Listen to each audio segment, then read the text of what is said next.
There is a particular kind of exhaustion that comes not from doing too much, but from doing things that no longer matter. It settles in the chest like a stone, heavy and cold, whispering in the quiet moments between meetings, between breaths, between the life we're living and the one we somehow forgot to choose. Perhaps you know this feeling. Perhaps you've woken up in a beautiful home, walked through a successful career, looked at all the pieces you've carefully arranged, and felt nothing but the weight of a question you're afraid to ask. What is this all for? This is not a story about failure. This is a story about success that stopped meaning anything. About a man who built everything right and felt everything wrong. About the moment when achievement becomes a prison and the desperate search for purpose begins. But here is what makes this story different. Here is what might change everything you thought you knew about finding your way. The answer was never hiding.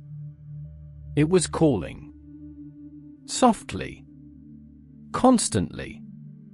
Waiting for the noise to quiet enough to be heard. If this is your first time here, subscribe to Mindful Path to hear more stories that touch the heart and awaken the spirit. Because what we're about to explore together is not just one man's journey.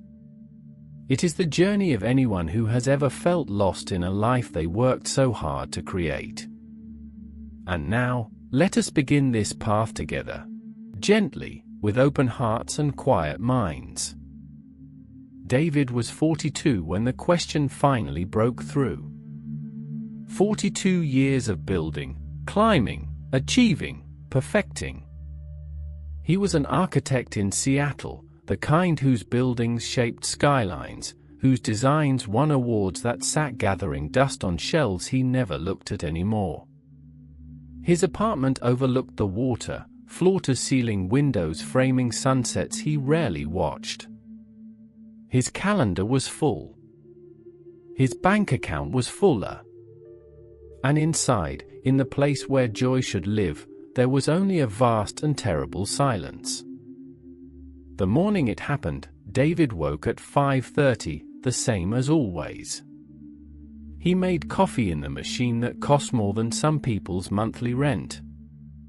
He opened his laptop to emails that would determine millions of dollars in projects. And then, with his hand hovering over the keyboard, he stopped. Just stopped. The question rose up from somewhere deep and undeniable. What am I doing? Not what am I doing today, but what am I doing with this one precious life I've been given? He tried to push it away. Tried to lose himself in work, in meetings, in the comfortable rhythm of productivity. But the question had taken root. It grew in the spaces between tasks, bloomed in the silence of his expensive apartment, echoed in every accomplishment that felt increasingly hollow. David began to search. He read books about purpose, about passion, about finding your calling. He attended seminars where polished speakers promised transformation in 3 simple steps. He made lists of goals, created vision boards, meditated on mantras that felt like trying to hold water in his hands. Nothing worked. The more he searched, the more lost he became. The more he tried to find purpose, the further it seemed to slip away. He was a man drowning in shallow water, thrashing harder with each attempt to find solid ground. His apartment became cluttered with self-help books, their spines unbroken, their promises unfulfilled. The light from his phone screen was often the only glow in the dark, scrolling through other people's purposes, other people's callings, wondering why his own remained so stubbornly silent. One evening, exhausted from another day of searching, David walked through a small park near his apartment, a place he usually rushed past on his way to somewhere more important. But tonight, something made him slow down. An old woman sat on a bench, feeding pigeons with careful, deliberate movements. She wasn't doing it mechanically. She was present with it, fully there, as if each handful of seed was an offering, as if each bird was worthy of her complete attention. David found himself stopping, watching, feeling something stir in the stillness of her simple action. She looked up, caught his gaze, and smiled. Not the polite smile of strangers passing, but the deep smile of someone who sees. David sat down beside her, and without planning to, without his usual careful construction of words, he said, "I don't know what I'm supposed to be doing with my life." The woman continued feeding the birds, silent for a long moment. Then she spoke, her voice soft as falling leaves. "The birds don't ask what they're supposed to be doing. They simply do what is before them, fully, completely. They sing because they are birds. They fly because they have wings. When did you stop being who you are and start searching for who you should be?" The words landed like stones in still water, creating ripples that spread through everything David thought he knew. He had been searching for purpose as if it were a thing to find, a destination to reach, a role to perform. But what if purpose was not about finding the right path, but about walking any path with full presence? What if it wasn't about discovering some grand calling, but about answering the small calls that came in every moment, every interaction, every breath? This connects deeply to something the Buddha taught his followers. He did not tell them to search for enlightenment in distant mountains or future attainments. He taught them to be awake in this moment, to this step, to this breath. He understood that we suffer not because we haven't found our purpose, but because we're not present to the life we're already living. Purpose is not something we discover. It is something we embody when we stop fragmenting ourselves between who we were, who we should be, and who we might become. Let us pause here and consider 3 ways to bring this understanding into the life you're living right now. First, notice when you're searching versus when you're present. Throughout your day, catch yourself in moments of striving, of looking ahead or looking elsewhere for meaning. Gently bring your attention back to what is directly before you. The conversation you're having. The task you're doing. The person you're with. Purpose lives in the quality of your presence, not in the achievement of your goals. Second, ask yourself a different question. Instead of "what should I be doing with my life?" ask "how can I be fully alive in what I'm already doing?" This shifts everything. It transforms washing dishes from a chore into an opportunity for mindfulness. It turns a difficult conversation into a chance for genuine connection. It makes every moment a potential doorway to meaning, not because the moment is special, but because you are fully present to it. Third, practice responding to the small calls.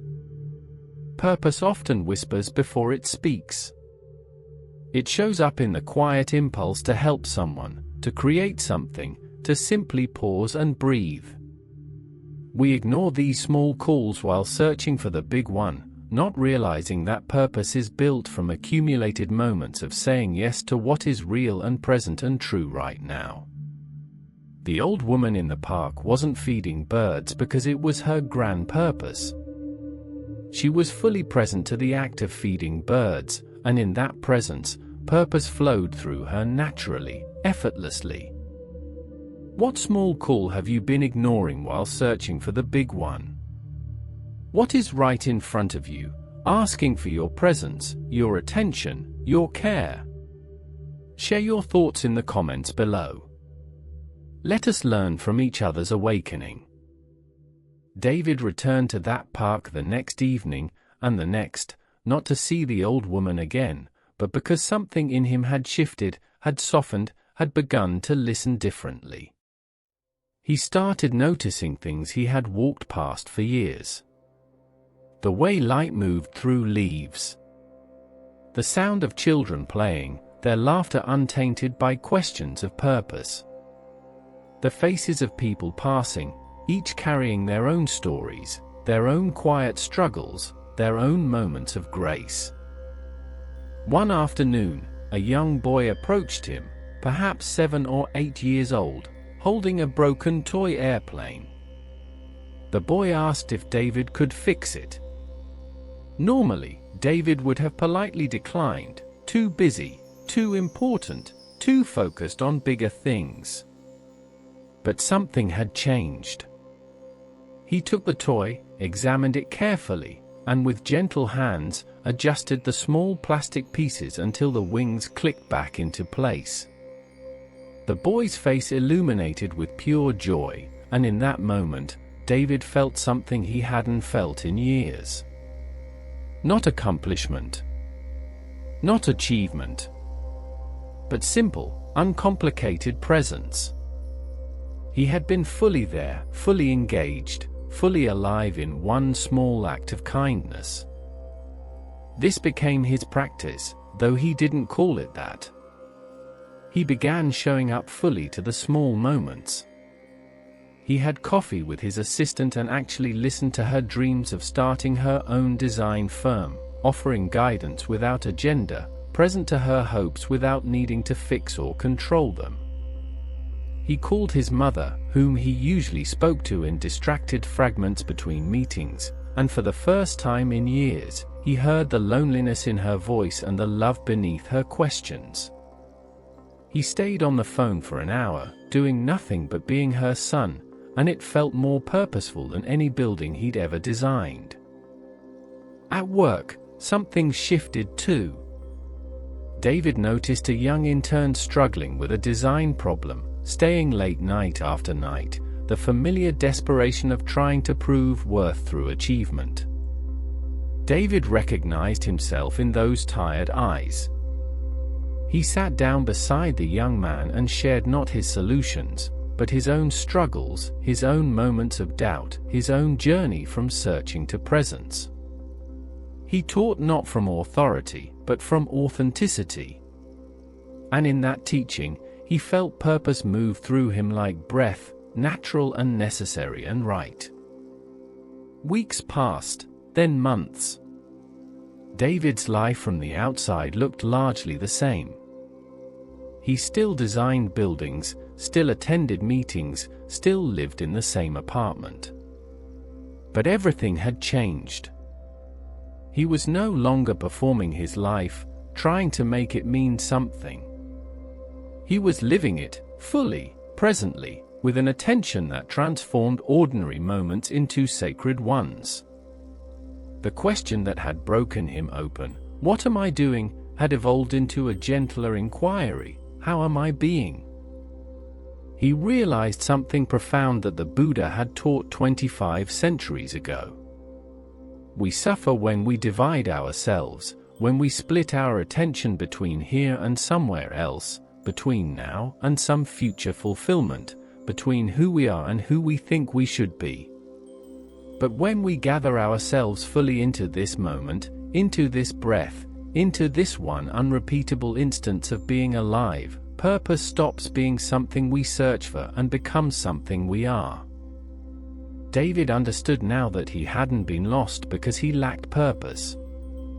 He had been lost because he had abandoned the present moment in pursuit of a purpose that could only ever be found by returning to presence. The path hadn't been leading him somewhere new. It had been calling him back to himself, to the simple truth of being human, of being here, of being awake to the gift of existence that unfolds only in the now. One evening, he returned to the bench where he'd met the old woman. She was there again, feeding pigeons with the same gentle attention. She looked at him and smiled, and this time, David smiled back with the deep recognition of someone who has returned home. She didn't need to ask if he'd found his purpose. She could see it in the way he sat down, in the quality of his presence, in the softness around his eyes.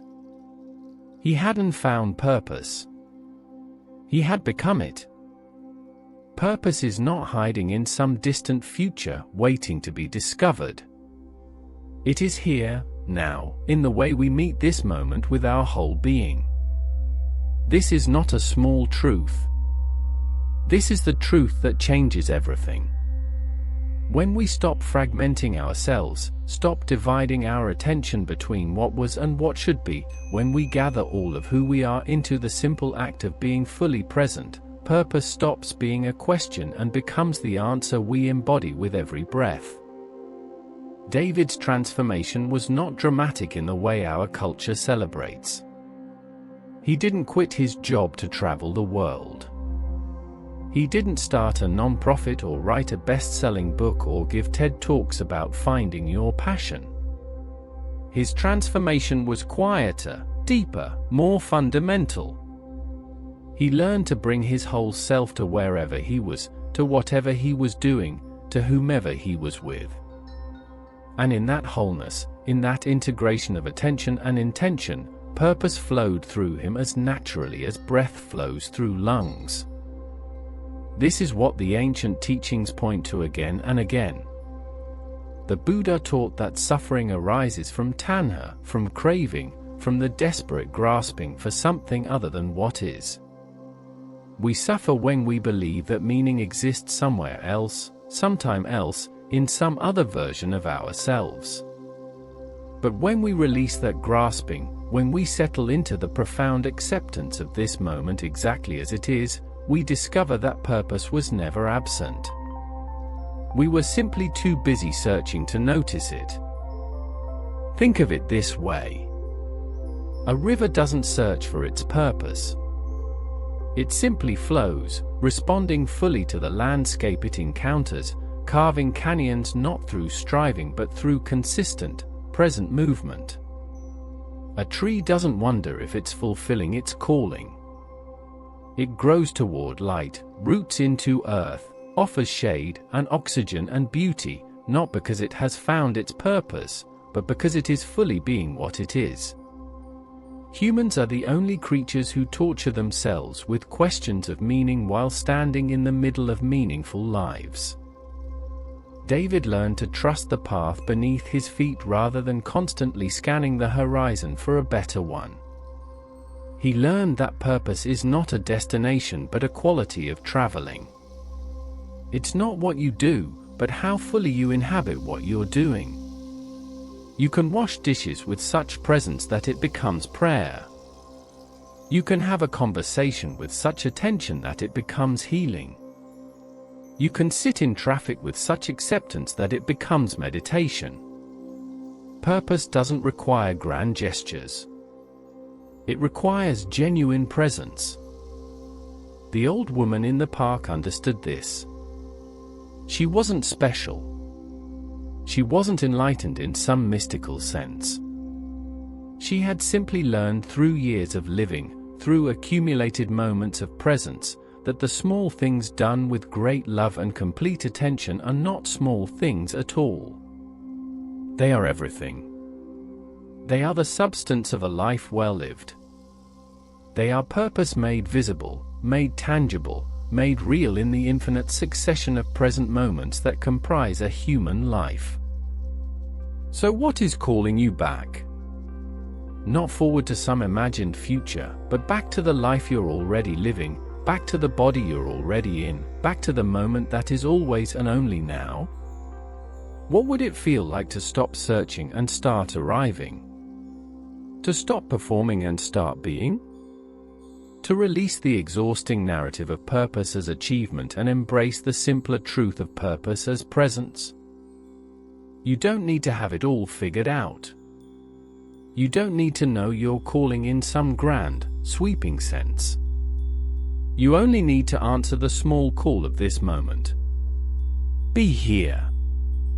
Be now. Be whole. The path will reveal itself not through planning but through walking, not through striving but through surrendering, not through finding but through allowing yourself to be found by the quiet truth that has been whispering your name all along. And so we return to where we began, but different now, softer now, more present now. The life you're living is not practice for some other life. This is it. This moment, this breath, this chance to be fully here.